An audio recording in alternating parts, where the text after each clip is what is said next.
নমস্কার বন্ধুরা, সুব্রত দে লাইফস্টাইল চ্যানেলে তোমাদের সকলকে স্বাগত জানিয়ে আজকের আর একটা ভিডিও নিয়ে চলে এসেছি।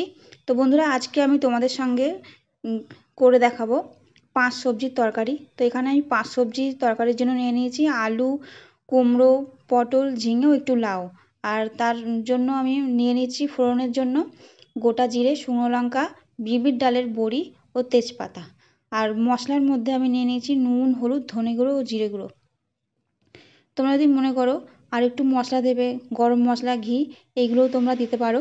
তো বন্ধুরা, আমি খুবই সামান্য মশলা দিয়ে তরকারিটা আমি করে দেখাবো। তো বন্ধুরা, প্রথমেই আমরা যেটা করছি, কড়াটা আমি বসিয়ে দিয়েছি। কড়াটা গরম হওয়া অবধি অপেক্ষা করতে হবে। এরপরে আমি দিয়ে দিচ্ছি রিফাইন্ড অয়েল।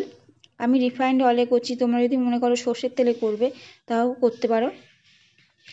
তো তেল গরম হওয়ার পর আমি দিয়ে দিলাম বিউলির ডালের বড়ি। বিউলির ডালের বড়িগুলো আমি লাল লাল করে এখানে ভাজা করে নিচ্ছি। বিউলির ডালের বড়িগুলো লাল লাল করে ভাজা হয়ে যাওয়ার পর আমি একটা পাত্রে তুলে নেব। সুন্দর করে যেন স্মেল বেরোবে, না বেরোনো অবধি ভাজা করতে হবে। তো বন্ধুরা, বিউলির ডালের বড়ি আমি ভাজা করে একটা অন্য পাত্রে তুলে রেখে দিয়েছি। আর ওই তেলেই আমি দিয়ে দিলাম গোটা শুকনো লঙ্কা।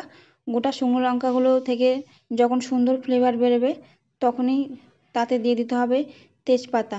আমি এখানে 2টো তেজপাতা তরকারি তেলের মধ্যে ফোড়ন দিয়ে দিলাম। তো এরপরেই দিয়ে দিলাম গোটা জিরে। গোটা জিরে, শুকনো লঙ্কা ও তেজপাতা দিয়ে সুন্দর একটা যখন ফ্লেভার বেরোবে তখনই আমি দিয়ে দেবো সেদ্ধ করে রাখা সবজিগুলো। সেদ্ধ করে রাখা সবজিগুলোর সঙ্গে খুব সুন্দর করে ফোড়নটা মিশিয়ে নিতে হবে। সুন্দরভাবে মিশিয়ে না নেওয়া অবধি ওটা নাড়তে হবে। তো বন্ধুরা, আমি এখানে দিয়ে দিলাম নুন ও যে মশলাগুলো দেখেছিলাম, হলুদ, জিরে গুঁড়ো, ধনে গুঁড়ো আর একটু নুন ছিল, সেটাও আমি তরকারির মধ্যে দিয়ে দিলাম। এইগুলো দিয়ে এবার ভালো করে মিশিয়ে নিতে হবে। তো বন্ধুরা, তোমরা দেখতেই পাচ্ছ তরকারিটা খুব সুন্দর করে আমার কষানো হয়ে গেছে। এবার আমি ওর মধ্যে দিয়ে দেবো নর্মাল জল। তোমরা যতটা জল ইউজ করবে ততটাই দেবে। কেউ যদি মনে করো যে একটু কম ঝোল রাখবে তো সে একটু কম দেবে, আর যদি কেউ মনে করো যে এটা বেশি জল রাখবে তো একটু বেশি জল দিয়ে দিও, ঝোল রাখবে তো বেশি জল দিও। তো বন্ধুরা, বড়িগুলো যেহেতু আমার বাড়িতে তৈরি করা ছিল ওই জন্য আমি জল দিয়েই ওইগুলো দিয়ে দিয়েছি।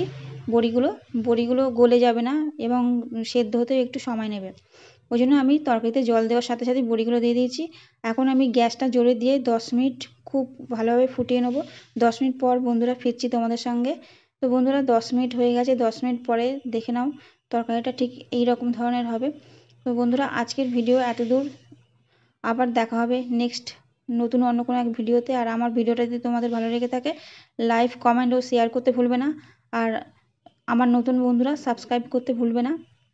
তো বন্ধুরা, তোমরা সবাই ভালো থাকবে, সুস্থ থাকবে। আজকের মতো এত দূর।